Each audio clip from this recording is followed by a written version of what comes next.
El plan de romper un florero y armar un tierrero para luego dar el grito de la independencia había sido todo un éxito.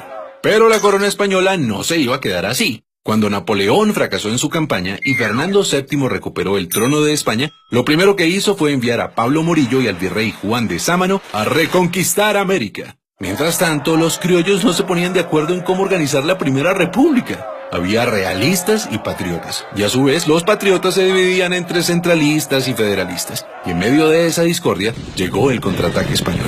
Durante la Reconquista murieron grandes personajes y los patriotas que sobrevivieron se fueron a resistir al Casanare, y también al mismo Casanare llegó Simón Bolívar. Su lucha por la independencia ya llevaba años. De hecho, él estaba en Londres en una misión diplomática cuando ocurrió el grito de independencia de 1810. Y fue en 1819 que unió fuerzas con Santander a liberar la Nueva Granada. Y sí, el 11 de junio, en medio del invierno y después de atravesar el vasto llano, Bolívar y Santander se reunieron en Tame, a orillas de la Cordillera Oriental. La idea era simple: formar un solo ejército patriota con más de 2.500 almas y atacar al poderoso ejército realista al mando del general José María Barreiro.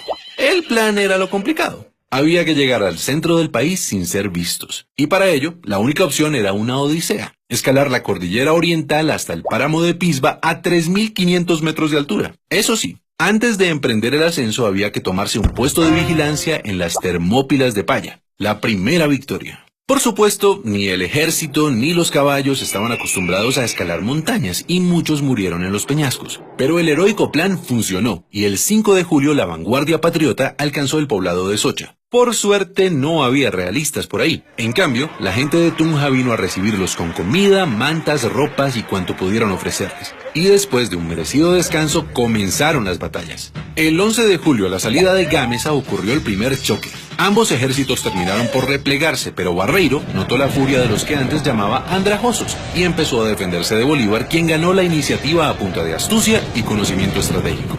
Los patriotas avanzaron en Tasco, Beteitiva y Serinza. Cuando Barreiro vio que llegaban patriotas por el valle de Duitama, se sintió rodeado y el 17 de julio abandonó su cuartel en Tópaga para ir a pertrecharse en Paipa y tratar de prender alarmas en Santa Fe. La iniciativa estaba del lado de los patriotas, y en la madrugada del 25 de julio, un día después del cumpleaños de Bolívar, el ejército patriota decidió lanzar el siguiente ataque. Sin embargo, cruzar el río Sogamoso en invierno no era fácil, y eso le dio tiempo a Barreiro de ubicar sus tropas en los terrenos más altos, los cerros del Picacho y el Cangrejo, desde donde se domina todo el pantano de Vargas. Los patriotas quedaron en desventaja entre el río y el ejército realista que los esperaba. Era una guerra a muerte. El combate del pantano empezó a las 10 de la mañana y fue el más sangriento. La infantería patriota con Santander al mando trató de tomarse el cerro del Picacho 4 veces, pero siempre debía retroceder hasta la quebrada de Varguitas. Al ver a su enemigo debilitado, Barreiro clavó la bandera española en el cerro y gritó: ¡Viva España! ¡Viva el rey de España! Y se lanzó a toda carga contra los patriotas. Bolívar dijo: se nos vino la caballería encima y se nos perdió la batalla. En esas apareció el coronel Juan José Rondón, un intrépido llanero seguido de 14 jinetes, y le dijo a Bolívar: mi general, ¿cómo vamos a perder si nosotros no hemos peleado? Y pidió una última oportunidad de atacar. Bolívar contestó: coronel Rondón, salve a usted la patria. Al oír eso, Rondón y sus hombres se transformaron en centauros y se lanzaron contra el escuadrón realista. Y esos 14 jinetes cambiaron el rumbo de la batalla decisiva en la campaña libertadora. Barreiro comprendió que estaba en desventaja y comenzó a retroceder por Sogamoso hacia Santa Fe. Pero Bolívar sabía que los realistas querían unir fuerzas con el virrey Sámano, así que en medio de la noche, sin prender ni una lumbre, partió hacia Tunja con la intención de cortarles el paso. Y llegó la mañana del 7 de agosto de 1819. Desde el Alto de San Lázaro, en Tunja, Bolívar y el jefe del Estado Mayor habían observado los movimientos del ejército realista. Bolívar se adelantó hasta el puente de Boyacá. Gracias a eso logró ubicarse mejor y esta vez dividió en dos a los realistas, que habían dejado una brecha entre el grueso del ejército y la vanguardia. A las 2 de la tarde, el desprevenido jefe de la vanguardia realista pensó que era un buen momento para almorzar, cuando por su espalda vio llegar a los primeros jinetes patriotas. Al principio creyó que era solo un puñado y quiso perseguirlos, pero pronto quedó asombrado. Entre la niebla vio aparecer la tropa patriota en formación de combate.